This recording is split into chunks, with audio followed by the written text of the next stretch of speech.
The $34 trillion Bank of International Settlements, the central bank of central banks, just dropped a new report, and hidden inside it is their secret plan to attack Bitcoin and specifically Bitcoiners. And this comes hours after the Google attack on Bitcoin wallets was exposed yesterday. Is this all a coincidence?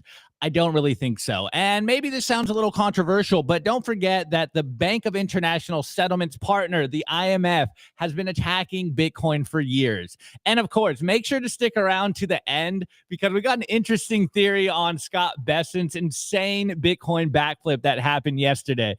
Crazy stuff happening in the news this week. So here we go. Let's get into today's news story. And of course, I am not alone. I got my boy, Chris Alamo, the smarter version of Opti here on the show. So here we go. All right. So this came across my Twitter timeline, and this is Bowtied Mara, sovereign individual and resident at sovspot.com. And he tweeted this: the Bank of International Settlements wants to start making Bitcoins. Strange. The central bank of central banks is essentially proposing to create a grading system from 0 to 100 for each Satoshi based on transaction history. If the score is low, companies and even users could refuse to accept that Bitcoin, claiming it would be, quote, tainted by links to illicit activities. If this were implemented globally, it could create a parallel market where, quote, clean Bitcoins would have different values than, quote, marked Bitcoins. And then, yeah, you can read the last part there. All right, so I did read this report this morning. It's 8 pages. Again, this is a Bank of International Settlements bulletin, and they did specifically say in the original post, like, this is, as they always do, this is just the, this is not the official opinion of the Bank of International Settlements. This is the opinion of the authors, but as we know, when they drop reports like this, it's usually sanctioned. So here we go. This is the title: An Approach to Anti-Money Laundering Compliance for Crypto Assets. And I'm not going to read the whole thing. Again, if you guys want to read the whole thing, you can. I will read one portion in the beginning before I kind of dive into the meat and potatoes here. But the key takeaways is existing anti-money laundering approaches relying on trusted intermediaries have limited effectiveness with decentralized record keeping in permissionless public blockchains. And there's an interesting quote to this article that I'm going to cover right after this. And it goes, next, the public transaction history on blockchains can enable AML and other compliance efforts, such as Forex regulations, by leveraging the provenance and history of any particular unit or balance of a crypto asset, including stablecoins. An AML compliance score based on the likelihood that a particular crypto asset unit or balance is linked with illicit activity may be referenced at points of contact with the banking system, aka off-ramps, preventing inflows of the proceeds of illicit activity and supporting a culture of, quote, duty of care among crypto market participants. They're out here creating new words that make no sense. Anyways, there is this quote here that, as we always say on Simply Bitcoin, the real revolution is self-custody. And I think they kind of expose this in this report. And it's a very interesting read. So again, not going to read the whole thing, but I'll read this sentence. While customer verification can be performed at points of contact with the conventional monetary system, example, by crypto exchanges at the time of fund transfers into and out of the exchange, once claims move or once your money moves from the exchanges to, quote, an unhosted wallet on the permissionless blockchain itself, the transactions are out of the reach of conventional forms of intervention. This is why we say all the time, guys, you need to take your Bitcoin into self-custody. You got to hold the keys, or else you're subject to all of the crazy stuff that we see from the TradFi system. So moving forward here, and this is where, it'll basically inform us of exactly what they're trying to do. So in the segment called AML Compliance Scores for Crypto Asset, it goes on to say, the attributes of permissionless public blockchains described above suggest that a system of summary scores could be the basis of diagnostic tools and AML compliance scoring mechanisms at points of contact with the conventional monetary system. In particular, an AML compliance score that references the UTXOs for Bitcoins or wallets for stablecoins could use the information on the blockchain, including the full history of transactions and the wallets they have passed through. A higher value, example, maximum 100, would denote relatively clean funds coming mostly from, quote, allowed listed wallets, while a lower value, minimum 0, would denote funds that are tainted by being associated with one or more wallets known known to be a, quote, deny list.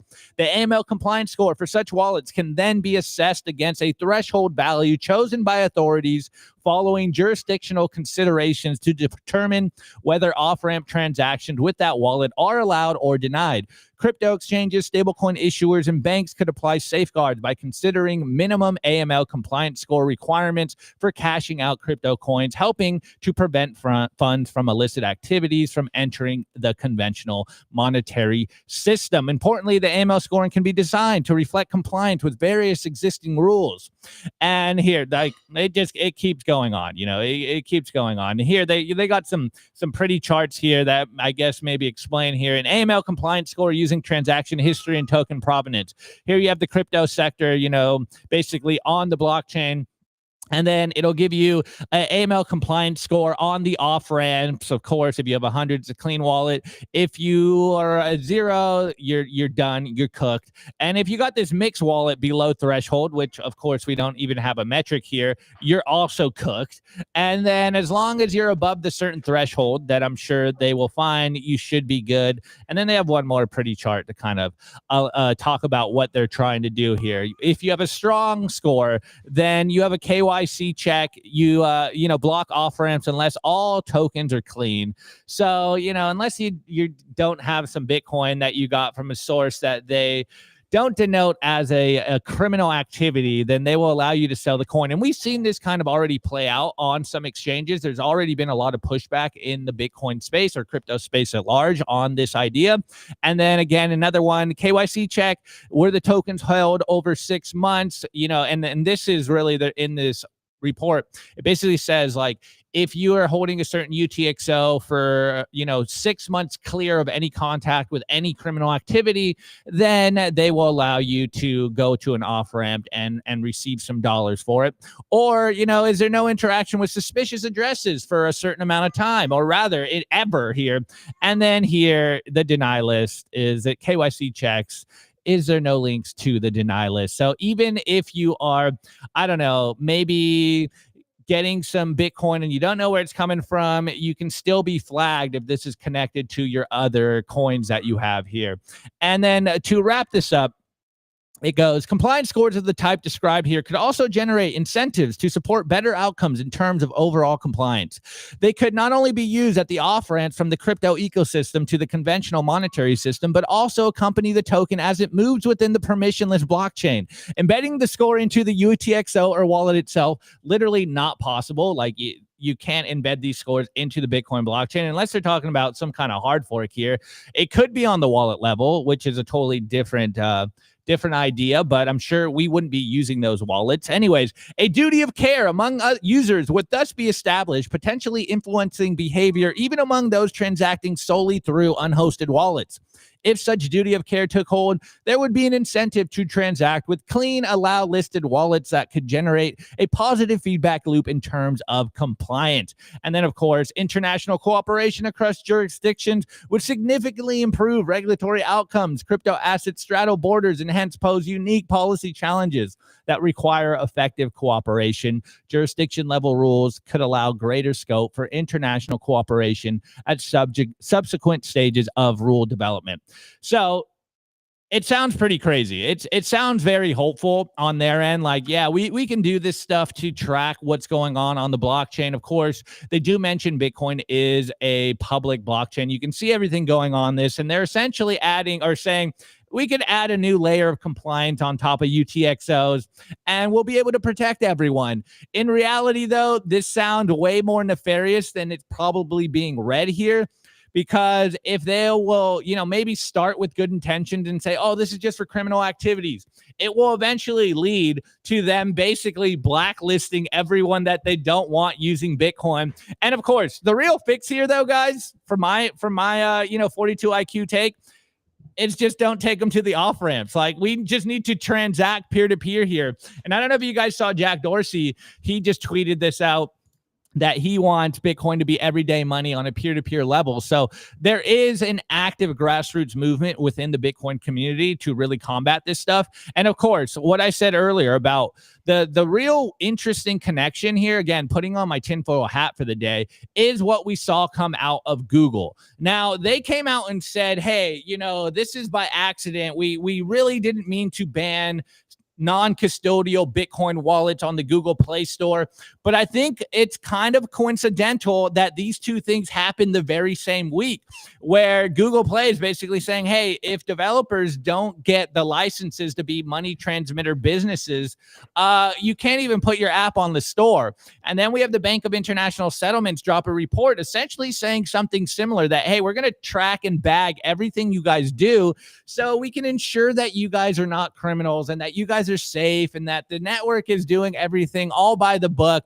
And also, we're going to really coordinate with every jurisdiction here so that we have a universal compliance guidelines going on here.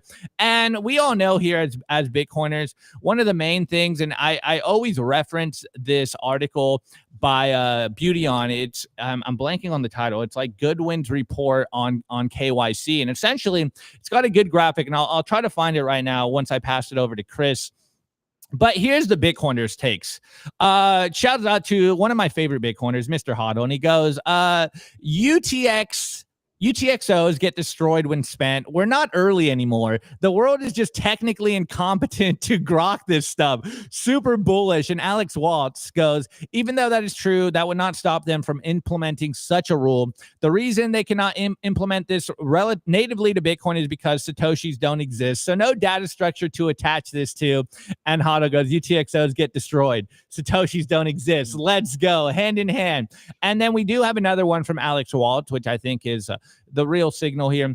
This is impossible to implement at the protocol level because there's no data structure for Satoshis. Of course, they can do this external to Bitcoin. This is how ordinals operate. But you have to convince people to agree with this made-up convention.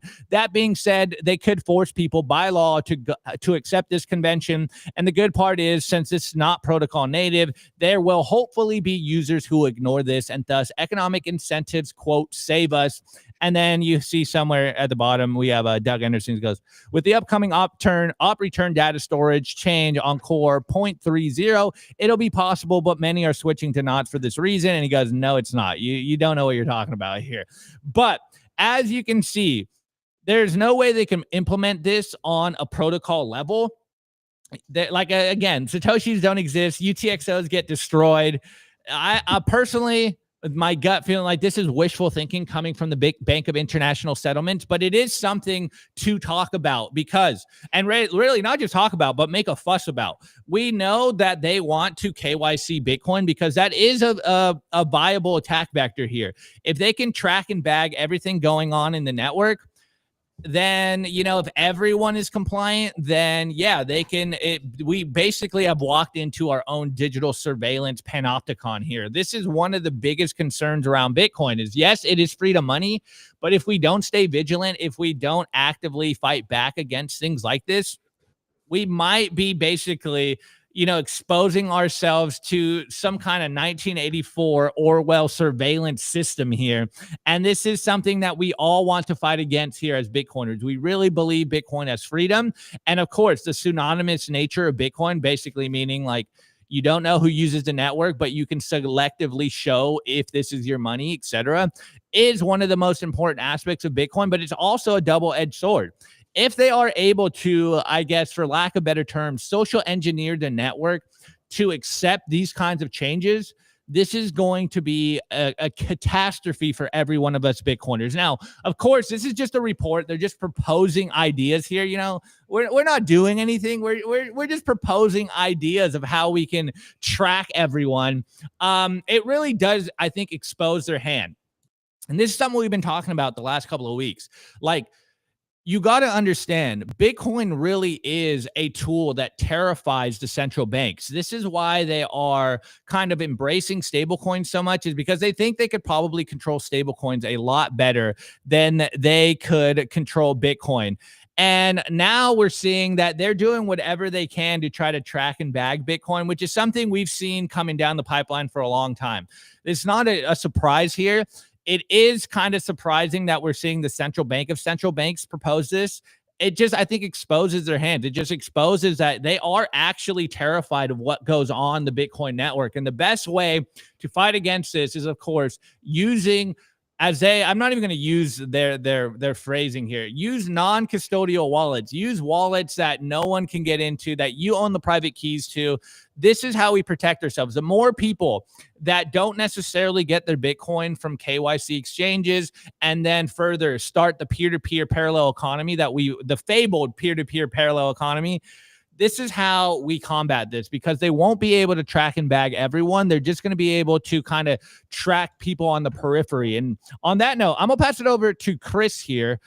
He is a little more technical than I am, so maybe he grasped a little more here. And then I'm going to try to find this Beauty On article that I always bring up every other couple of months when we get this kind of news come out from institutions about AML and KYC, that really just shows how futile their attempts to control and really maintain capital in their system. Like, this is a futile effort. But again, if you guys have read The Sovereign Individual, you knew this was going to happen. As the system loses control of their very own system, and we all start to go into a system that they can't control, they are going to attack. They're going to push harder, and they're going to try to find ways to basically control everyone, manage the capital from flowing from TradFi into Bitcoin, because they know Bitcoin is the Trojan horse here. It is not only the Trojan horse for freedom, but if enough people jump from the TradFi system, enough people understand what Bitcoin is, they can't control this. And this is what they are completely terrified. This is why they've been fighting Bitcoin for so long. This is why you start to see some of this regulations come out that is a little interesting in its verbiage. It's like, what are they actually doing here? What, they might frame it and code it in this idea that this is for your own protection, citizen. In reality, we know it's always about control. It will always be about control. So I don't know. Very interesting stuff coming out from the Bank of International Settlements. It really is kind of exposing their hand here, exposing their fears. And so on that side, I am super bullish on this. On the other side, it's like, okay, guys, we might have not gone out of the then they fight you stage. We are still in it as we speak. We've seen the privacy wars happening right now. Things are heating up. As Bitcoin does enter the mainstream consciousness, we're going to see more attacks of this nature. So, Chris, I've been ranting a little too long. Let me pass it over to you, and I'll find this article here, and then we'll add one more little spin to this. So, what's your thoughts reading this, man? I mean, I'm happily take dirty Bitcoin. The dirtier, the better. Me and Opti here will gladly, freely take your dirty Bitcoin for goods and services. I'm sure Simply Bitcoin would take it for merch as well. I don't think we're not doing anything to track as the sats come in. You send us your sats, we'll send you the goods and services, such as this awesome hats that we got here. And maybe sats are the standard. Hey, you're not allowed to transact in Bitcoin. It's like, I got sats, dude. They're like, oh, well, sats are part of Bitcoin. It's like, oh, we're using bits. Bits would really throw people off. I'm going to say something controversial. Maybe the bits guys were right, because bits of information, bits of data. What are you talking about? Oh, we're transacting bits. Yeah, I sent Opti a picture. Like, what do you mean? Like, I don't know. Maybe the bits guys are right. So that's my controversial statement for the day. I think there's a great quote from Martin Luther King and St. Augustine as well. One has not only a legal, but a moral responsibility to obey just laws. Conversely, one has a moral responsibility to disobey unjust laws. And St. Augustine's quote was, an unjust law is no law at all. So obviously we're seeing the creeping surveillance state. We're seeing, the remnants of the Patriot Act. We've now had 4 presidents, between Bush, Obama, Trump, Biden, back to Trump, of not repealing the Patriot Act. Basically, what's been going on from 2001, 2002, when it was really passed, 2003, I forget around that time frame, but we've basically seen the Patriot Act still in effect to this day, 24 years later after the events of 9/11, unfortunately.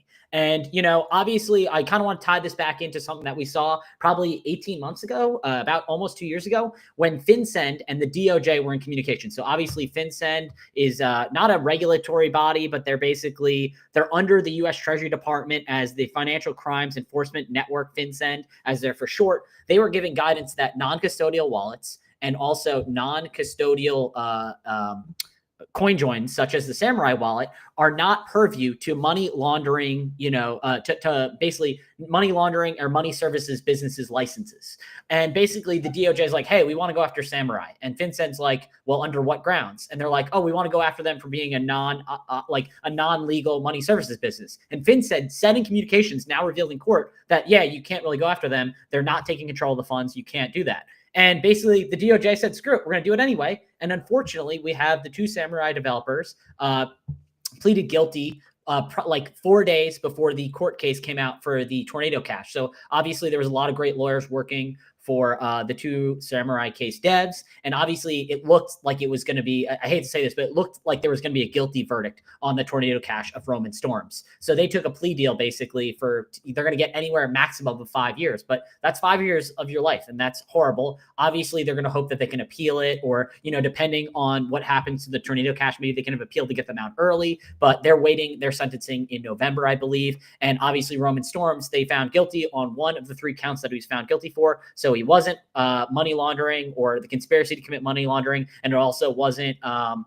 I forget the other charge, but basically they got him under operating a non-licensed money operating business. So basically it looks really bad. I mean, this is horrible that this is coming about, but this is what the BIS is doing. They're like slow, and the FinCEN and all these different government organizations, non-elected officials, they're slowly creeping on our rights and freedoms. And once we hit the breaking point, we push back, and then they stop, or they recede a little bit, and they keep pushing forward. And it's like the slowly creep, as Opti said, the slow creep, or the Trojan horse into our own imprisonment. I hope that's not the case, obviously, but I guess that highlights the importance of, one, running your own node, because if you do not run your own Bitcoin node, it is not your node, it is not your privacy. So while someone who runs their own node and that you connect to, they can't transact or send your Bitcoin anywhere. They can see your transaction history, they can see what you can receive and what you send, but they obviously can't send it or steal it from you.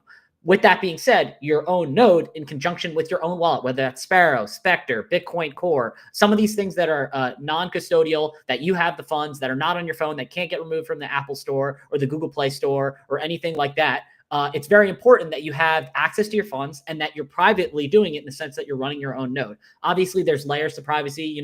Talk about Tor browsers or VPNs. That's added security. But the two things you should do is run your own node, 1, and 2, have your own non-custodial wallet, your own wallet that you control your own funds, not someone else. And I guess the last point is that, we're seeing this slow creep into authoritarianism. And I saw even in the comments, people are like, what can we do? Vote with what is the most important thing. And that's run your own node and hold your own Bitcoin and non-custodial wallet. That's what you can do. You can fight back in that way. And, obviously I'm not a lawyer here. We're not lawyers here, but, plead ignorance. Be like, hey, I don't know what you're talking. What Bitcoin? I don't know Bitcoin. I have sats. Oh, sats and Bitcoin are a thing. I have bits. I'm sorry. I don't know. What's this? How much Bitcoin do you have? I'm sorry, I don't remember. That's not purview to your information. Like plain ignorance. And hopefully we push the culture far enough that we win over the long term. But I do think there's turbulent waters ahead, as we've seen with the Tornado Cash case, as we've seen with the Samurai wallet case. Like there is still battles to be fought. There's still technology to be developed. So even though we are winning, we have not won the war yet. And I don't know when we can declare full victory, if ever. But, your rights and freedoms are not earned or given or granted. They are fought, defended, and protected. So keep that in mind. Chris spitting bars here. Also, before I kind of jump on some of the comments in the chat, I absolutely love that you brought up the bits for sat debate. I do that all the time, and that's one of my favorite trolls to do is the bits for sats debate. I'm a sats guy, but you know, maybe there's some Maybe the sense bits guys, to bits. maybe the bits guys have some points here. Maybe there's some sense to the bits now, guys. I think Chris made a good point. You know, making a good case for maybe we should call them bits. Interesting. All right, but Intra Belden says, can't they do it on a wallet basis though? That's what the actual article says they will do. Yeah, that's there was two things they proposed. One, they do it on the wallet, like on the wallet level. And that's really where it kind of connects to the Google Play Store kind of, you know, maybe trialing that they are banning self-custody apps on their app store. So like, I think that's where the connection is that, yeah, that's exactly what they're proposing. And really it's going to come down to enough social pressure that we all comply to it. Now, their second proposal is the one that is just protocol level incompatible. They can't do this on the protocol level without fundamentally changing Bitcoin. Now, if they are able to, I don't know, say get 51% of the nodes out there and, you know, 51% of the hash power out there, then maybe they could try to implement this on a node level, on a protocol level. But it really is, from my perspective, sounding like wishful thinking. It really feels like they are projecting that they have power here, and it's the you know, the Palpatine Star Wars meme, like, you have no power here. And that's because, as we say, the most important thing, and like Chris was saying, echoing what Chris said, the most important thing to be doing is literally running a node and making sure that you have custody of your Bitcoin. This is why we constantly tell you guys that's the revolution here. And I did find this article, and I'll drop it in the chat for you guys if you guys haven't read this. If you've been a Simply Bitcoin you know, OG in here, you guys have seen me bring this article up a lot of times. And this is one of my favorite thinkers in the space, Beautyon. And he's got this article called Bitcoin Adoption and Conway's Game of Life. Now, I'm not going to read the whole thing, but there is one graphic here that I think is just really explains how this works. And look, it still has some of my highlights from like years ago. It goes, whether or not your aim is to dominate in Bitcoin services as a nation, there is no other rationale way to approach this other than abandoning KYC, AML, and Conway's Game of Life provides a neat illustration of why this is so. So I highly suggest you read this, but this picture right here, it always flashes in my brain when we talk about stuff like this, and it's very easy to explain what's going on. So if you're on the audio, I'm going to try to explain this for you guys, but everything outside of the Bitcoin space is, you know, in white, and that's people using fiat. That's the majority of people.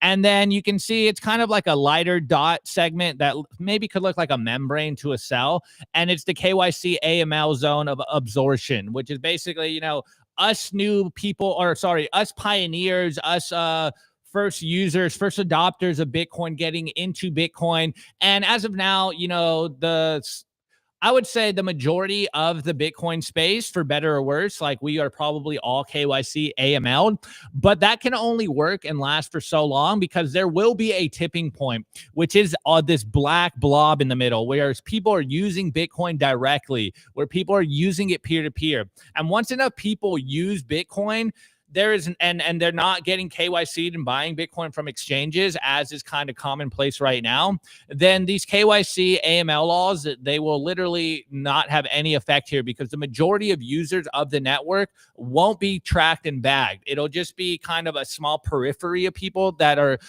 you know, part of this AML KYC law. But I don't think we're there yet. But this is, I think, the end goal here. Like, this is what I always think, like, they really think that they can put a Band-Aid on this problem and stop it. Like, they really have that much hubris where they believe that, oh, you know, everyone's going to be KYC AML'd, and we're going to be able to really control and have, you know, the from the Lord of the Rings, is it the Palantir Eye? Is that you know, they're going to have the eye there that can track and bag and see what everyone's doing. But at a certain point, especially, you know, Beautyon does Azteco, and it's one of the coolest Bitcoin products in the space, where you don't have to KYC. You know, you can basically buy Bitcoin like you're topping up your cell phone. But there will be a tipping point where there's just too many people using Bitcoin that are just using Bitcoin peer-to-peer, that all of this stuff breaks. And so again, I highly recommend you read this article. It is kind of old. So Beautyon has been on top of this. This is from 2015, literally a decade ago, guys. So like none of this is new. All of this has been kind of projected. We've kind of been seeing this happen in slow motion. And yes, it still is a very real concern. It still really is a threat here. And this is kind of why we're seeing right now, as Chris was explaining to us, the privacy wars that are happening, because we are seeing an administration that seems favorable to Bitcoin, but we are also on the courts level seeing them, you know, we're basically in a crypto war 2.0. Like we're in a privacy war again. And this is the new battleground, is the privacy over transacting and not having everything you do basically exposed. This is where the battleground is happening right now. And I just find it very interesting. The central bank of central banks basically admitted, yeah, well, one thing, if you guys are taking your Bitcoin into non-custodial wallets, we have no power here. But two, there's things we can do to really control the network and track everything you're doing. So, you know, which one is it? On the one hand, can they actually control this network? On the other hand, are they being a little presumptuous to believe that, yeah, we got this under control? And it could just be projection here. You know, they could just be projecting, yeah, you know, the illusion of power. We still got it, guys. But I really don't believe that that's what's going on. I think they're scared. They're in a corner and they're trying to do whatever they can to kind of scare people away from using Bitcoin, because they know what we know. They can't control this network. They can try, but at the very end of the day, you know, Bitcoin and freedom will win. Sovereignty will win. We are seeing a trend towards personal sovereignty right now, individual sovereignty. And of course, that's got freaking rocket fuel because of Bitcoin. So as much as this is a concern that they are talking about this, I think the best and the brightest minds, which are Bitcoiners and the cryptographers and the creators of Bitcoin, this is everything that they're working on. Yes, there's a lot of skirmishes. Yes, there's a lot of debates right now, but the debate is always around this idea of how do we maintain Bitcoin's decentralized ethos, even though Wall Street is coming to our doorstep, even though nation states are coming to our doorstep, even though we're seeing banks kind of embrace Bitcoin right now. How do we ensure that Bitcoin truly is the freedom money we believe it to be? So this is the war. This is the final battle. And of course, as everyone has been saying, the Bank of International Settlements is the final boss. Though you know, someone says, what is this clickbait title? Actually, that's my buddy. I did just learn that Augustus Carson's just stepped down the beginning of July. So he's no longer the head, but he's the most notable guy. So he's the most that's why I put him on the thumb. DIS. He's the that's why I put him on the thumb, guys. But he's actually not at the Bank of International Settlements anymore, which I found very interesting. He works at JP Morgan now. No, I'm just kidding. He's in the private sector. No, I don't know. I actually don't know where he's at right now. But anyways, you guys get the deal. You know, everyone used to say and trolling like Augustus Carson's was the final boss. But it's really the Bank of International Settlements as the final boss. Anyways, let's keep it moving. So I do have an interesting metric coming out of Bloomberg that TFTC posted, and it really paints a pretty interesting picture in regards to this is in the US, but I think we can kind of say this is happening globally. That inflation right now in the US is really dividing the country into two totally distinct nations right now, because some parts are getting ravaged by inflation more than others. And might argue that this is by design. And then going further, we do have, a special update from our friends over at HIVE, and then some more news coming out of really big purchases of the IBIT ETF, which is, it just goes to show we are at that tipping point. It's no longer this like rogue thing that you can ignore. It's becoming a pivotal part of people's portfolios, which is actually crazy to kind of see happen. And like I said in the beginning, we're going to cover the Scott Bessent drama that I don't know if you guys saw happen after the show ended. A lot of conspiracy theories are happening after this. And, you know me, I love a good conspiracy theory. So that's what we're going to cover on today's show. And of course, I want to remind you guys, of course, smash the like button, whether you're on Rumble, Twitter, YouTube, smash the like button. And if you're on YouTube or even Rumble, you guys can tell us on Rumble. comment on this video. Tell us what you like about the show. Tell us what you don't like about the show. But also, if you tell me to start earlier, I'm going to ignore you. So, like, you do what you want. But hit the subscriber button, guys. We are dropping the best content out of any Bitcoin YouTube channel, period. We got the most. We got the best. We got the most talented content creators, period. And today, you guys are going to get your wish. Internet Sophie's dropping another video tonight, guys. So you guys are getting a lot. We're really putting her through the grinder this week. And, of course, I do want to mention our boys over at Bitcoin Well. Go to bitcoinwell.com/simplybtc. Scan the QR code right here. And you got 3 chances to win 1,000,000 sats. I believe that's what, $1,100 at the current price points. And anytime you buy Bitcoin, you get more chances to win that 1,000,000 sats. Anytime you refer your friends to Bitcoin Well, you get more chances to win those sats. So they're giving free sats, guys. And of course, the reason we love them is because they can never rug pull your Bitcoin. They have never rug pulled your Bitcoin, and it's not even possible when you use Bitcoin Well, because you need to give them a Bitcoin wallet up front. Once your fiat clears, it goes directly to your cold storage. Again, there is no possibility of a rug pull here. And this is why we love them, because you're going to get your Bitcoin. They have delivered 100% of the Bitcoin that has ever been bought from Bitcoin Well. And of course, if you, for some reason, have $50,000 or more in cash, just chilling, and you're seeing all this stuff from the biz and you're like, yo, I really need to get my money out of the banks. I think we've covered a lot of stories recently where, yes, we're getting embraced by banks, but also there is some nefarious undercurrents that are basically telling you, we're going to freeze your money. We don't want you to go into Bitcoin. So you might want to get your cash out of the fiat system now versus tomorrow. I mean, you should have done it yesterday. But if you do have the cash sitting, go to the Infinite Well product. It's an OTC desk. You can buy $50,000 of Bitcoin right now in tranches, I mean, in huge stacks right now, $50,000. So anyways, let's get into the show, because I got to keep it moving.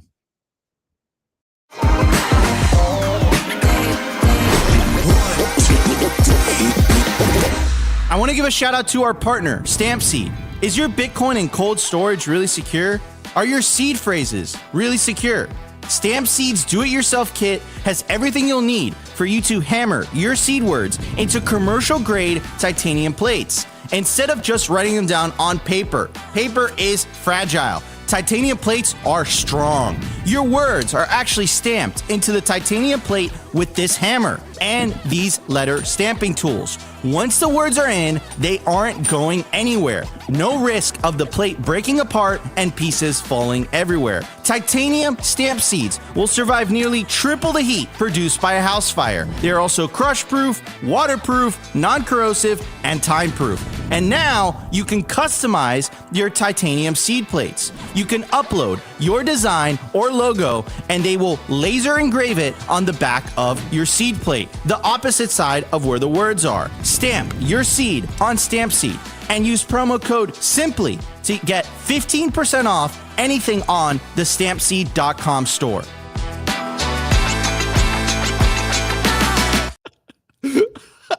sorry guys, rumble chat, you guys are savage. All right, anyways, I'm over here on Clark Moody's dashboard, and the current Bitcoin price is $117,260 per Bitcoin. Guys, we're so poor right now, with a decline from all-time high of -5.7%. It's over. It was a good run. I'm still getting text messages that if we don't get to 125 soon, we're going to 90K. I don't know. I don't know if I believe all that. I can hear the stampede coming. Anyways, the block height is 910,180. I repeat, 910,180. And the current market cap is $2.33 trillion. And we have sunk under 10% of the gold market cap. Man, we had a good run. Chris. It's over. Actually, Chris, we were chatting here. Let me pull this off for a little bit, and we'll just do a little chat. We were chatting before. I'm like, man, I felt so rich at 120K, above 120K. And Chris is like, bro, the price is 117. I'm like, I know. It's just like you feel a lot wealthier when the price is over 120. Yeah, he's guys, like, what'd you say? What'd you say? We've been about 120K for like all of 10 days in Bitcoin's entire history. And Opti's like, I just felt way wealthier then. He's like, It's true. It's true, man. What can I say? I really have no explanation for this. This is a logical 42 IQ statements. Anyways, I saw this chart. I usually play a video here, but I found this very interesting. And it does kind of fall under numbers. So I'm going to cover this, which I found super, super interesting. So TFCC tweeted this yesterday. It goes, inflation is splitting the U.S. Pacific Coast and Northeast states saw rates above 3.1% in July, while parts of the South hit similar highs. And you can see here, U.S. inflation map, inflation geographic divergence widens by most since April as Pacific Coast states see highest inflation rates since May 2024. And here's like the gradient scaling stick here. So I don't know what color this is, Chris. Is this like is this blue or is this like a blue to purple? A light blue. I didn't realize that Opti was colorblind, but yeah, that's like a sky blue. Yeah, maybe you explain like the colors here. Maybe you got to explain the colors here. So sky blue all the way on the left is showing, all the way to the left, and it's showing 1.8% CPI inflation. All the way up to, on the dark red, goes all the way up to 3.1. So it's, changing every 0.2 to 0.3 depending on this scale, and then it shows a map of the United States. Yeah, and so looks like the South here is what, under 1.8.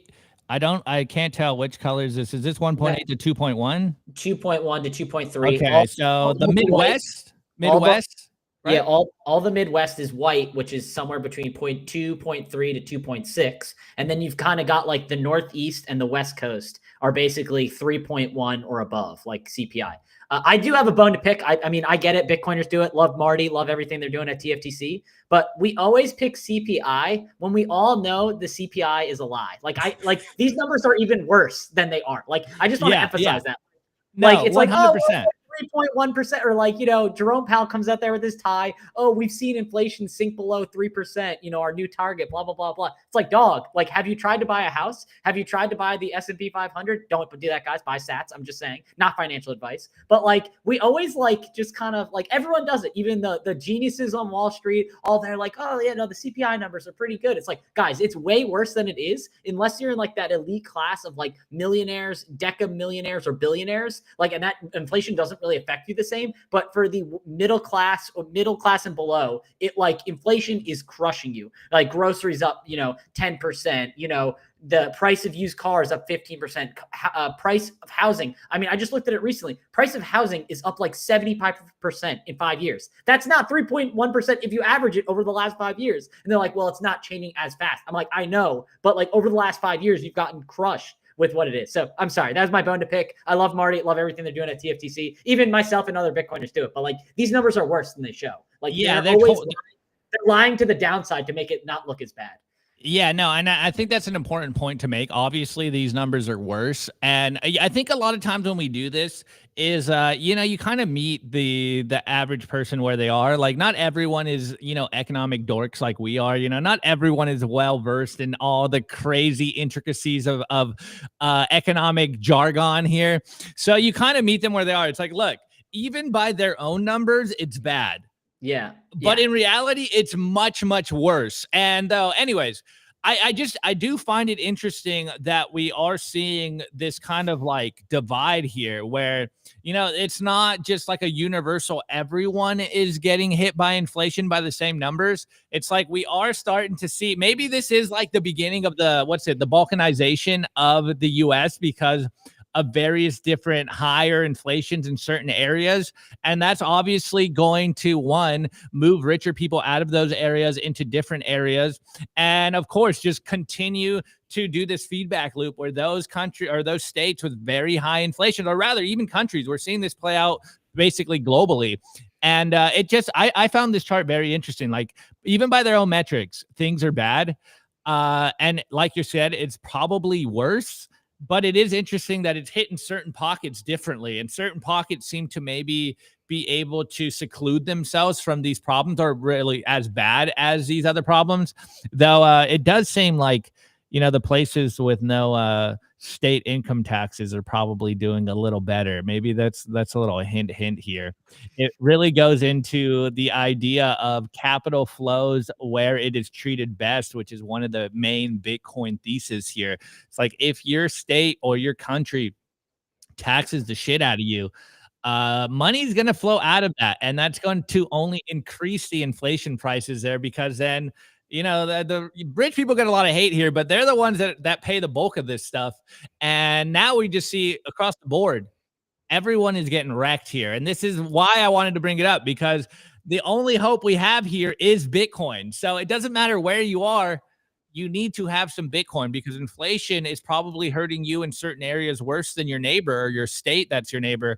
But we are all obviously getting hit by inflation. Look, even their best numbers, under 2%, 1.8% inflation. That literally means you're losing, 1.8%, 2% of your wealth every year. Like, that doesn't sound good to me. That's not what I signed up for. The hidden tax of inflation is hurting everyone, and it's hurting some people more than others.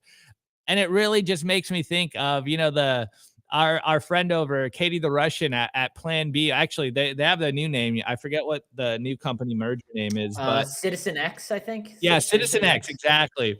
Really just goes to show, like, the sovereign individual thesis. It's super on point. Actually, his son did a really good video today.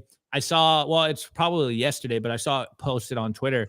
And he's not really a Bitcoiner, but he was acknowledging this very thing. It's like, look, as governments start to lose control of the capital, they are going to implement crazy stuff to try to maintain control. And if you have a capital or a crypto asset, as he called it, or Bitcoin specifically, you can start to bypass this. And the sovereign individual thesis is like, it's playing out in real time, guys. It's a slow motion train. It's absolutely nuts that Bitcoiners have been on top of this for years. Anyways, Chris, I saw you raise your finger. Yeah, no, I always, you get like at a point. Oh my gosh, I'm drawing a blank on the book right now, but it talks about Weimar Germany and hyperinflation. I forget the book. It's I'm drawing a complete blank. When governments kill money. No, no, yes, it's similar concept. Anyway, they talk about Weimar Germany, and basically you're saying when they start losing control of the capital, weird things start happening. Like, they started doing a luxury tax, and you think, oh, luxury tax on items that are worth $1 million German franc or German marks or higher. No, they were saying if you had bread out on your table, that was insulting your neighbors. So if they were like basically having like the German police go around and be like, oh, do you have bread on your table? Do you have this? Are you insulting your neighbors? And they'd start fining you. But then they're like, but if you give me bread, then like it got so bad, like that hyperinflation was seeing. So then bread was becoming super expensive, like all these weird different things. And then basically all these government officials are taking bribes. And then like you're being taxed up to like 50% of your money, but then you're also having to pay like 40% of your money in fines. Like, things just got crazy in Weimar Germany, obviously, in that time frame, and that led to other catastrophic events of World War II and everything that came after that. So like you really see like rising revolts, death of politicians, like civil unrest gets very quickly. Yeah, 100%. I mean, look, we are already kind of seeing that play out in the European Union right now. Like in Europe, you're seeing a lot of this stuff play out again. History doesn't repeat, but it rhymes, and things are in a very, very, I for lack of better terms, interesting place right now. Like, it is. I don't want to say, it's the end of this fiat cycle, but we are kind of entering the end. It's the beginning of the end, and we're seeing it happen in real time. And Chris, you actually said it earlier, like, we don't know how long this is going to play out. I've been kind of saying we're probably going to do this for like the rest of our lives. This is not a 3, 5, 1 Bitcoin cycle movement. Like, this is intergenerational. Like, this is going to take some time to fix. And we had a guest on the other day, and I'm blanking on it was the guys from Bitcoin Ben. Oh, When Money Dies. Yeah, When Money Dies. Yes, yeah. When Money Dies is the book. Sorry. What did I say? When governments kill money. Yeah, that's the book. Yes. When Money Dies. You are starting to see that, as for better or worse, what we're seeing right now, the crumbling of the Western civilization, it's all because of this corrupt money layer that is underneath it. And things are starting to kind of crescendo here. Like, things are starting to get bad, and people are looking for solutions. And I think this is why it's so important for Bitcoiners to, at times, be a little more patient and be like, look, I know you're mad. I get it. I see why you're mad.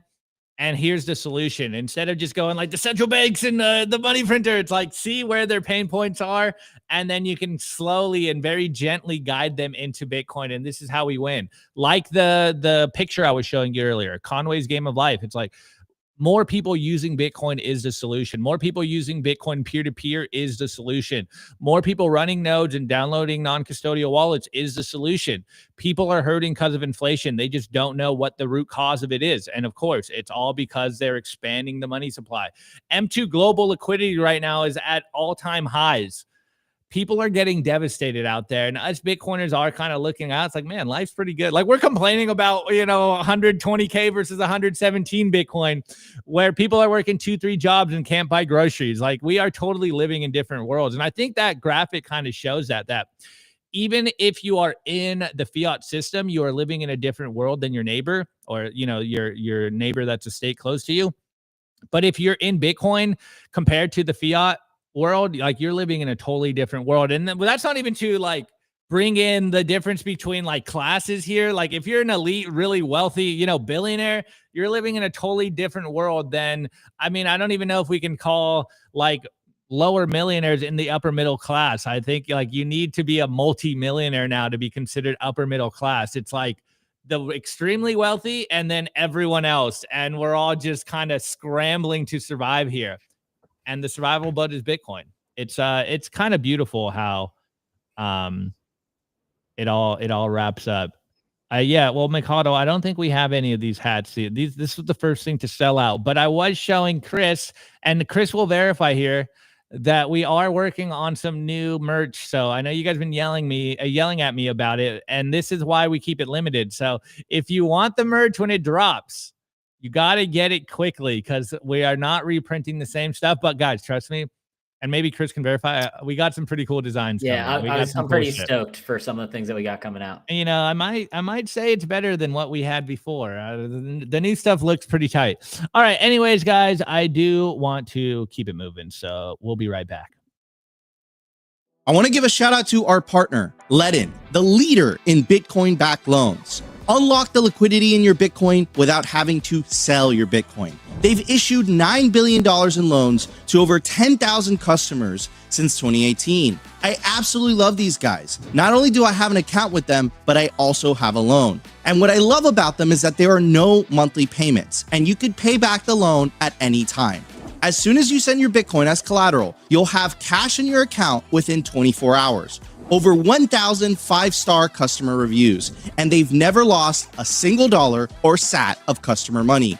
Go to learn.ledin.io/simply today, and you'll get 0.25% off your first loan.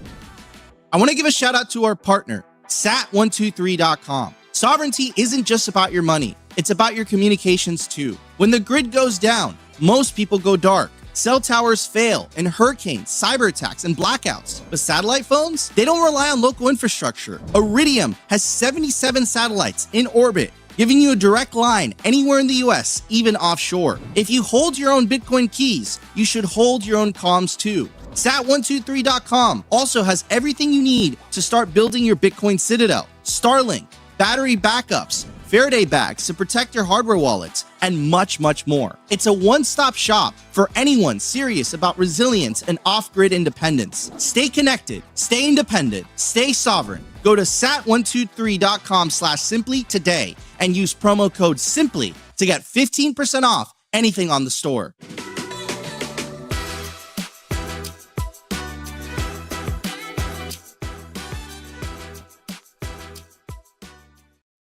All right, guys, I have a special announcement from our friends over at HIVE. They literally just announced that they have a record-breaking quarter with $45.6 million in revenue, the biggest in their company's history, and 44.6 of that million is adjusted EBITDA. I always mess that up. That's basically almost pure profit. It's absolutely nuts. They have 8.9 exahashes average hash rate, a 45% jump from the previous quarter, and they're already hitting 15 exahashes in July with 25 exahashes by Thanksgiving. It's absolutely nuts. They're mining 406 Bitcoin a day, up 34% despite a 10% difficulty increase. guys, they're damn near killing it over here. And of course, they do have their HPC, which has a 60% revenue jump to 4.8 million. They're on fire right now, and they're pumping out 7.5 Bitcoin a day. It's absolutely nuts, guys. Like what they're doing for us. Of course, they're our partner here, but man, it is super, super awesome to partner with people that are killing it in the space. I do have a good quote from our boy Frank Holmes, Bulldog Holmes over here, and he goes, "Hive is securing the Bitcoin network, growing across 9 time zones in 3 countries, and doing it without heavy shareholder dilution, all while running on renewable hydropower. Bottom line, Hive is stacking sats, scaling hash, and setting the pace for Bitcoin mining and AI infrastructure." They're on fire. Just huge shout out to the boys over at Hive. Really, really excited that we continue that partnership with Hive and our boy Nathan over there. Shouts out to Nathan. Anyways, let's keep it moving. All right, nice. Chris, did you want to pop in here? I had one thing I wanted to mention. You know what today was? 54 years ago? It was in the chat. Well, no, I don't. What was it? The Nixon shock, 54 years ago today. Really? August 15th, 1971. We should change the thumbnail. Get rid of Augustus Carson. Dude, I might have to put Tricky Dick on the thumbnail. That's crazy. 1971. Yep, 54 years ago today. Wow. Anyway, go ahead. Didn't want to take away from it. And yeah, it sounds like Hive is kicking ass and stacking sats. Man, I might have to pull up a chart here. I'll try to get a chart here. We can see how much the money has been drained since 1971. But all right, keeping it moving on. The other kind of interesting news. Look, guys, we have seen a very interesting trend the last week or so, and it is that some of the biggest players in the world in financial, like the financial Mount Rushmore, are starting to jump into Bitcoin. Now, of course, they're not buying spot Bitcoin, but we have turned a corner here where it's no longer career suicide to embrace Bitcoin. It is literally career suicide not to embrace Bitcoin. And as I've been saying, when we first got the original kind of trickle of news about this is happening very fast, and I think it's only going to increase. Of course, we got the SEC 13F filings that were announced, and some big names were dropped that are acquiring Bitcoin. Well, of course, it is the Bitcoin ETF, but I would say that's tacit approval of what's going on with Bitcoin in general. So first one is Wells Fargo boosts BlackRock Bitcoin ETF stake from $26 million to $160 million in Q2. They also increased its holdings in other Bitcoin funds such as Grayscale. But just going into this a little bit, guys, that's what, 140, give or take, $1 million more invested into the IBIT Bitcoin ETF. Like, the banks want your Bitcoin. The banks want Bitcoin exposure now. And I think it really kind of always harkens back to what Michael Saylor's done with strategy. I know strategy stocks getting kind of nuked right now. I saw a lot of people complaining about the MNAV and all this. I really don't even know what MNAV fully means, so maybe Chris does. But Saylor started the first domino, and now we're seeing everyone else follow. It was Saylor and then Larry Fink, and now we're starting to see the floodgates of capital open up. But Wells Fargo is not the only one. We have the $20 billion hedge fund Brevan Howard reports holding $2.3 billion worth of Bitcoin. Of course, it's the IBIT Bitcoin ETF, but look at the difference there. They're a $20 billion hedge fund. They're holding $2.3 billion in the Bitcoin ETF. That's what, napkin math, 10% of their assets in Bitcoin. We have seen it go from literally, we cannot touch this, to maybe 1% to 2%, to actually, we're going to buy 10% of this. So here's a tweet. Shouts out to Macroscope. He's done incredible work. And it goes, Brevan Howard's 13F filing yesterday should not go without mention. It disclosed ownership of 37.5 million shares of IBIT as of June 30th, with a total value around $2.3 billion. That's an increase from 21.5 million shares previously reported as of March. This makes Brevan by far the largest institutional holder of IBIT, according to the SEC filings. If you're not familiar with Brevan and its big push into digital assets, there's a lot of info out there. So this isn't just a no-name or a small country getting into Bitcoin. We have Wells Fargo, and now the largest institutional holder of Bitcoin ETF. Now, of course, this isn't perfect. You'd preferably like to see them buying Bitcoin directly. But hey, as we've kind of been following along, the Bitcoin ETFs are actually buying Bitcoin. So if they feel more comfortable going through BlackRock, maybe we won't be the most, maybe we won't be cheerful about it, but that capital does end up in Bitcoin. And now, again, another one, Emory University endowment, another endowment just bought, this one's a lot smaller, but $25 million more of Bitcoin. And going into this, I'm over here on pensions and investments. It's poonline.com. Emory University endowment adds BlackRock spot Bitcoin ETF. Emory University has added more exposure to Bitcoin for its $11 billion endowment, according to their SEC 13F filing. So, guys, this stuff's happening quick. And of course, as we've kind of been covering on the show, they're coming in bulk. Like, yeah, maybe 25 million isn't the same as 2.3 billion, or, maybe 25 million isn't $160 million here. But as you can see from the Wells Fargo news, it starts around, they're all kind of starting around the same kind of dipping their toes in, around $25 million.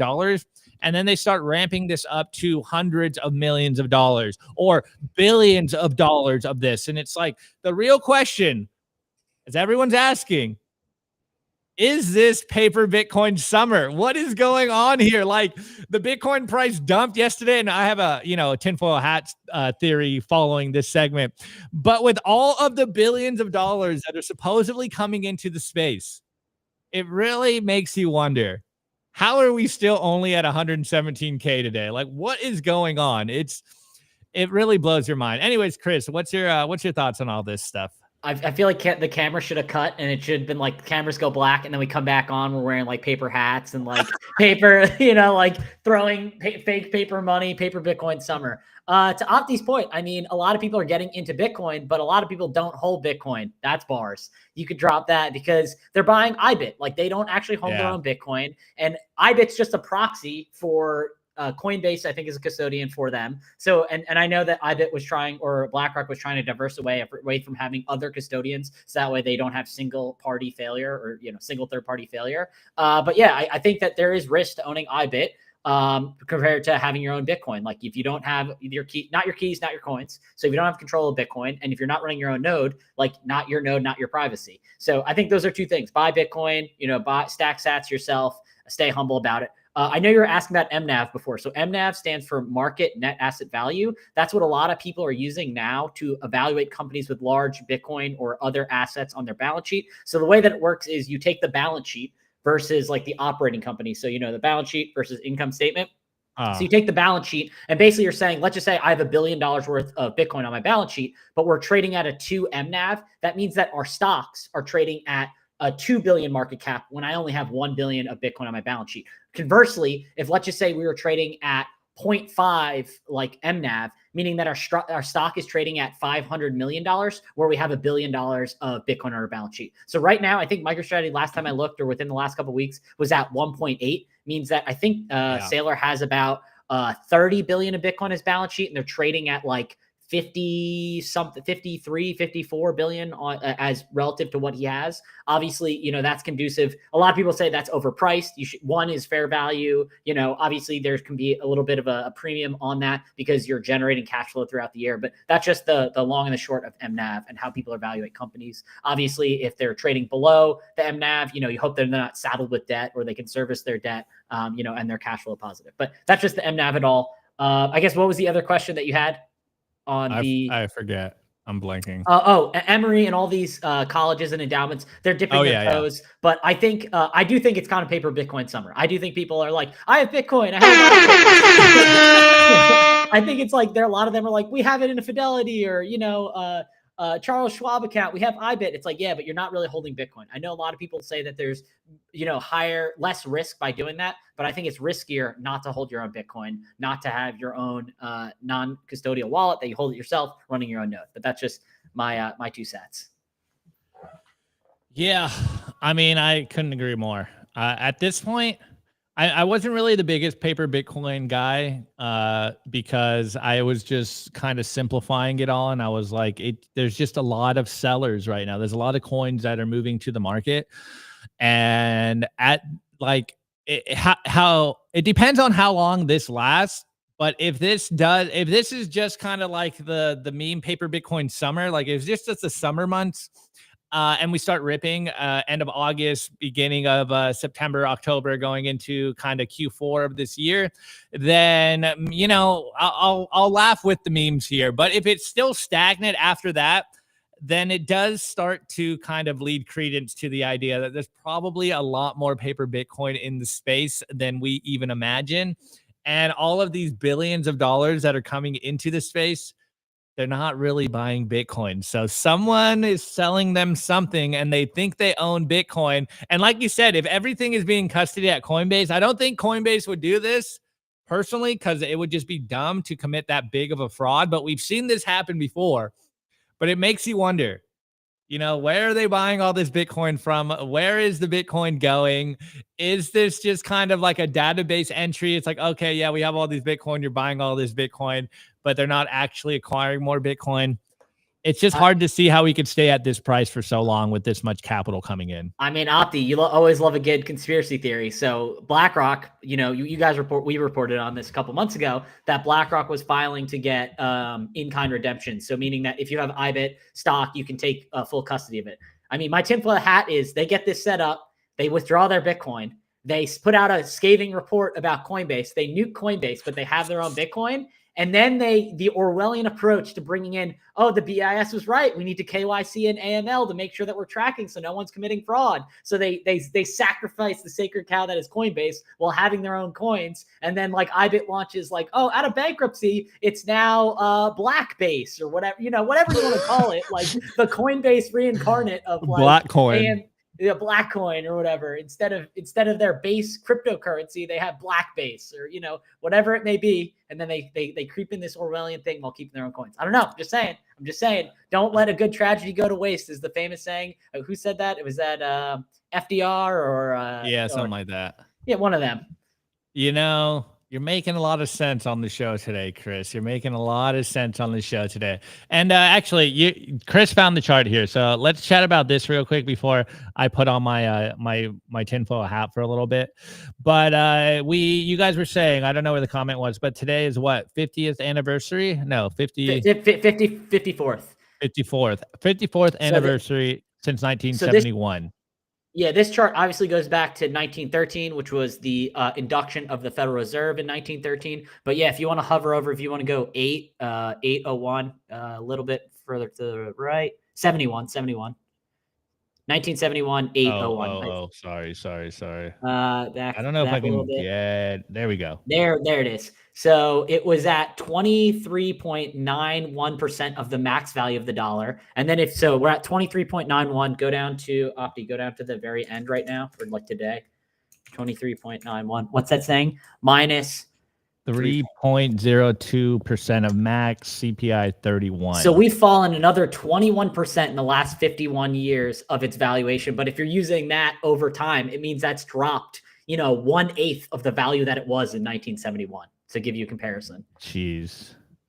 1/8 of the value from 71 to then. Obviously, we've dropped 97% of the value from 1913 to today. So yeah, you've lost 1/8 of your purchasing power over the last 54 years. If you're not invested in other assets, you're just holding cash. That's crazy. Well, shouts out Tricky Dick here. Really appreciate it. Incredible. This is why we're Bitcoiners. This is literally why. 2 dates, 1913, 1971. One, the creation of the Federal Reserve. Second is when we abandoned the gold standard and all of the crazy stuff that we have lived on or lived through is happening. Anyways, this one's going to be fun. I'm going to have some fun on this one. So let's get into the culture because Scott Bessent, speaking of Tricky Dicky, Scott Bessent did some interesting stuff yesterday, and we covered it on the show. And actually, shouts out to Sophie. Sophie was, hit this 100% right on the head. Of course, Sophie's always right here. She's the biggest extremist at Simply Bitcoin, so she was right. But let's get into this. Let's chat about this after the break. I want to give a shout out to our partner, HIVE Digital Technology. Why HIVE in 2025? unstoppable growth. As the first ever public miner, HIVE's position to quadruple their global footprint, making them one of the world's fastest growing miners in 2025. And with elite operations that consistently top the industry in Bitcoin mined per exahash, HIVE's now headquartered in the USA.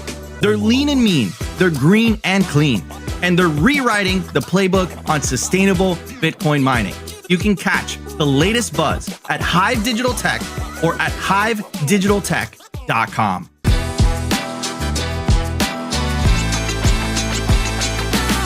I want to give a shout out to our partner, bitcoinben.io.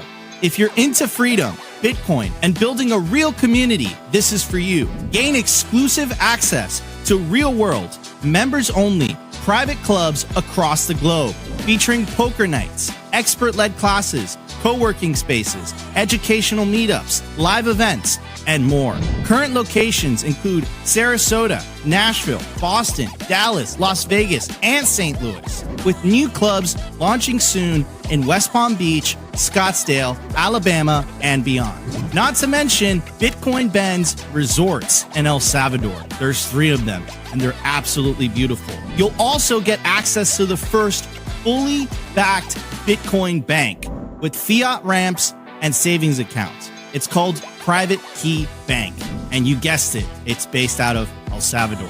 Go peer-to-peer with Bitcoin bulk buys, tap into home equity for long-term Bitcoin growth, and join their exclusive mining pools if you're interested in mining. What are you waiting for? Head over to bitcoinben.io, join today, where Bitcoin meets freedom.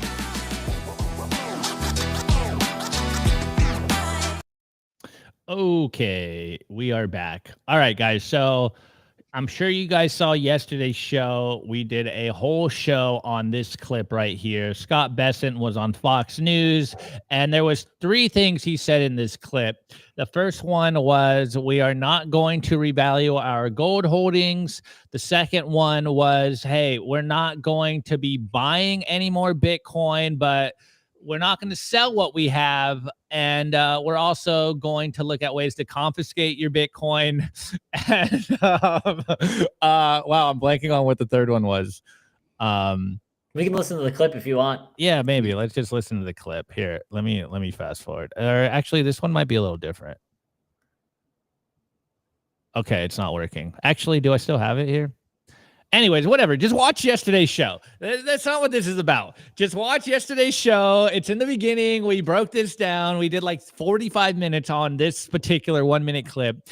But what's interesting here is that after the show happened, this happened, as you can see, 9:38 a.m. in the morning on Fox News. Basically, before the markets open, we saw this clip of Scott Bessent essentially saying, look, we're not going to buy any more Bitcoin. Yes, we're going to do the strategic Bitcoin reserve, but we're really only going to do this with confiscated Bitcoin. We're not going to revalue the gold, which is a lot of the speculation that us Bitcoiners, maybe for, lack of better words, have been fed since Trump got elected.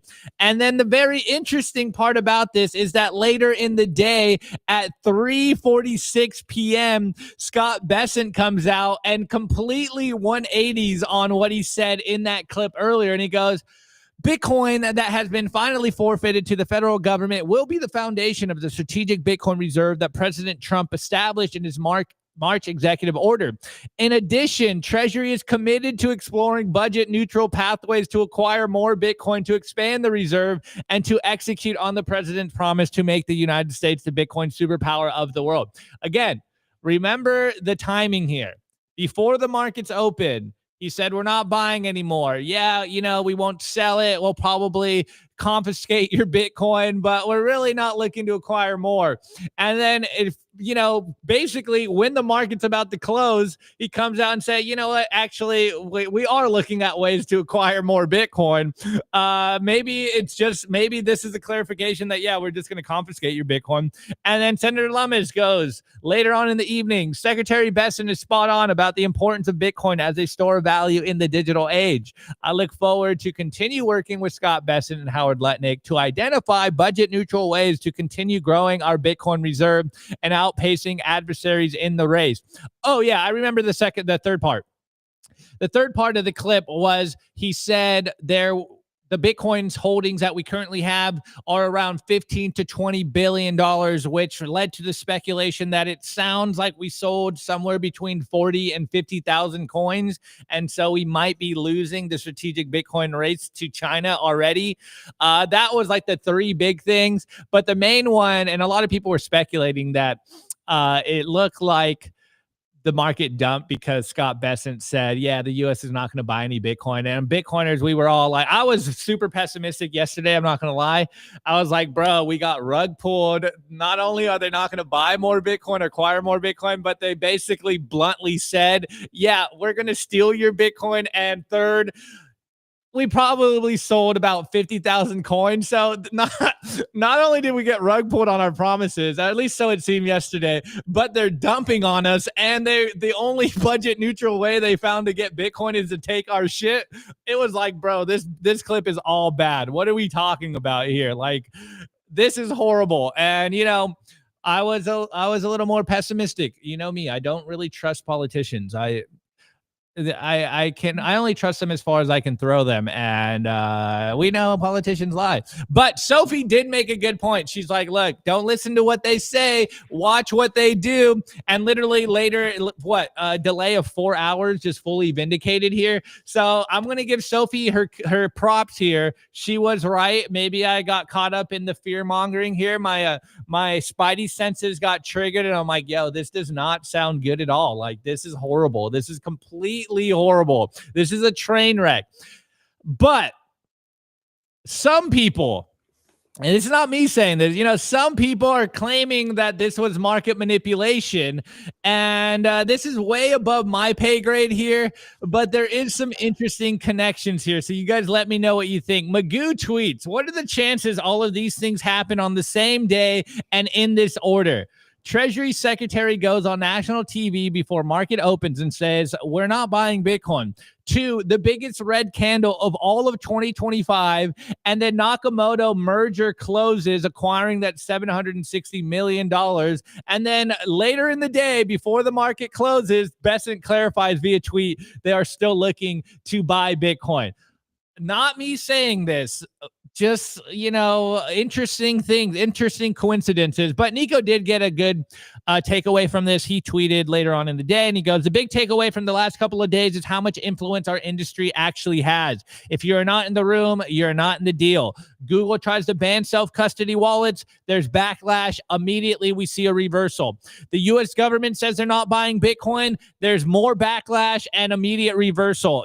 We are the media now, guys. We got to continue to freak out about this stuff. Like, we are a very powerful, not only voting bloc, but lobbying group here. And so I know a lot of people don't believe in politics. I really didn't believe in politics until politics kind of landed on our door as Bitcoiners. But it is becoming more evident to me that as Bitcoiners, as much as you might hate politics, it's not going to help us to just dig our heads in the sand and do, you know, the libertarian ethos of live and let live. It doesn't work when there's a whole political voting group that their whole incentive is to focus on what you're doing. And so it is very important for us to get political. A lot of us should get involved. Now, maybe you're personally not in a position, like I would say this about myself, maybe I'm not personally in a position to be a political lobbyist here, but there are things that we can do here to further our political motives. Obviously, be vocal and loud. I'm not saying, you know, that voting works perfectly, but the elections did have some consequences and we got to hold their feet to the fire. But on a personal level, the best things we can do is, one, of course, get as wealthy as possible, which basically means acquire as much Bitcoin as humanly possible. Make sure you have a lot of cash flow. You're buying as much Bitcoin as you can. And when you are acquiring that Bitcoin, of course, get fit as you can, but increase your influence, guys. Like, whatever we can do, whether it's a local level, whether you have connections at the federal level, whether it's just kind of getting everyone around you to start to see what we're seeing, this is how we win. Of course, get influential, get rich, get fit, Like, and then as we become the older generations, and you know, again, some of those generations get older, everyone is dead on arrival. You know what I'm saying? We become the people in power, and so I think this is where we are. I think we're in the beginning. Like, if you're, as Nico always says, you're not in the room, you're not in the deal, and we're here, man. As he quoted at the very bottom, seems surreal because Bitcoiners, we were always attacked. But it's real. We were always, I don't know. I don't even know what he's saying there. We were always on attack. I don't know. I just want to throw this out there. I mean, Opti's saying he's not into politics and all that, but look, dude looked pretty presidential in the suit at the Hive ringing the bell. I'm just saying. Hey, that's coming from you. I was gonna vote you president 2028. You know, you look better in a suit. You're my president. You're my presidential candidate. Opti and I are gonna just like vote cross each other. Like, I'm gonna we're gonna cancel out each other's votes. Yeah. Oh man. But anyways, what a coinky dink here. I don't know. I don't know. It's above my pay grade. I'm not in the room. I'm over here just on YouTube watching the stuff.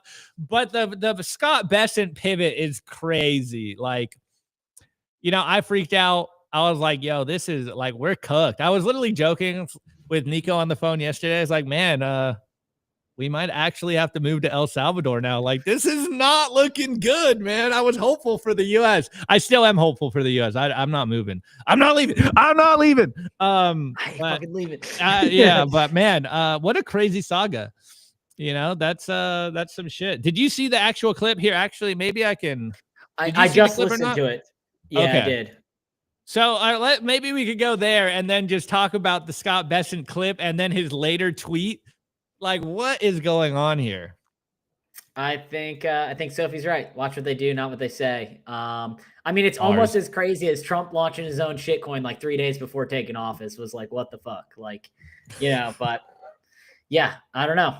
I think the wise words of American HODL, scammers love Bitcoin too. They just love your Bitcoin. So I'm just saying, you know, stay humble, stack sats. Well, I think we could expand this scammer moniker to another word that starts with a P. I didn't say it, you know. All right, we're good, guys. Have a great show. Have a great weekend. Okay, so that is the end of Simply Bitcoin forever. We're probably not gonna have a channel after that. Yeah. Anyways, it's all jokes, guys. We're just joking. We're entertainment here. This is entertainment, okay? Not financial advice. Not lawyers. Just entertainment. Not lawyers, just entertainment. I'm literally here to just entertain you guys. I'm basically a clown here. I'm a freaking clown. How do I turn my life into being a clown for you guys? And you guys are mean to me. You're supposed to be nice to the clown. Shit. You know what? I'm a court jester. I'm Bitcoin's court jester. I'm accepting my fate, guys. It is what it is. Anyways, that's the show for today, guys. Honestly, hold on. Do I have an applause here? Yes, I do. Shouts out to me for holding down the week. We did some numbers. You guys had fun. I got trolled. It's Friday, man. I'm so excited for it to be Friday. I didn't drink enough coffee this morning, guys. I got some good sleep finally, but man, it's been a week. I'm pretty excited for Nico to come back next week. Watch Nico rug pull me next week. Watch, like, guys, over under if I get rug pulled next week and I have to continue to do the show, dude. We might have to just call this a Simply Opti show because I'm just putting the team on my back though. Hold on. I got a couple questions in here. What time is Sophie on? So she recorded her video this morning. It's getting edited as we speak. So I would say probably somewhere around 5 to 6 p.m. I was gonna say Eastern. 5 to 6 o'clock is probably that's usually when we try to get it out for you guys. And of course it's Friday night, so we want to get this out before you guys go enjoy your weekend. But it should be around 6 p.m., give or take a little bit. So expect that to drop tonight on our channel. Of course, on that note, guys, if you like if you like Sophie, subscribe to Simply Bitcoin. We put her to a lot of work this week. We're actually throwing her to the fire. She's done 3 shows Well, she's going to do 2, but she's going to get dropped on Sunday. So you're going to see her tonight. She's filling in for Dante again tonight, and I believe Dante on Sunday. So a lot of Sophie content. Really appreciate her. We're really throwing her to the flames here, and we're getting her reps in. And also, last thing, we're on the race to get to 100K subscribers. We're at 99.5K subscribers. We're at 99.5K subscribers. The goal was to get to it before September 1st. So it would be a huge favor. I think we're on it. I think we're on it. I think it would be a huge favor if you guys get us there before September 1st. But yeah, actually, let me see. Let me do some digging real quick, since this is a Friday show and you guys are hanging out. I'm going to look at my metrics. I'm not going to show them to you guys, so you're gonna have to trust me here. You're gonna have to trust me on this. But you know me, I don't lie to you guys. I'm just I just make some jokes every once in a while. But am I at the right one? Looking at our content. Let me see. Sorry, wrong one. Audience size. And again, this is Friday. You guys can pop off if you don't want to know. You guys can hang out with me or not.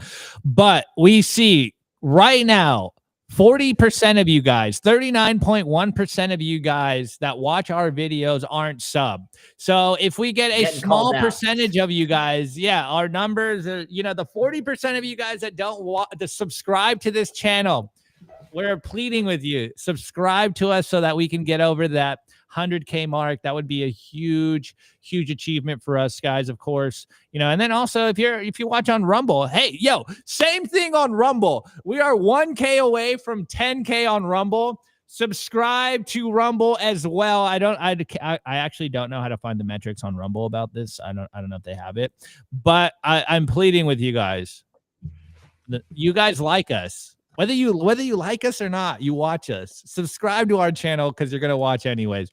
All right. Anyways, guys, I love you guys.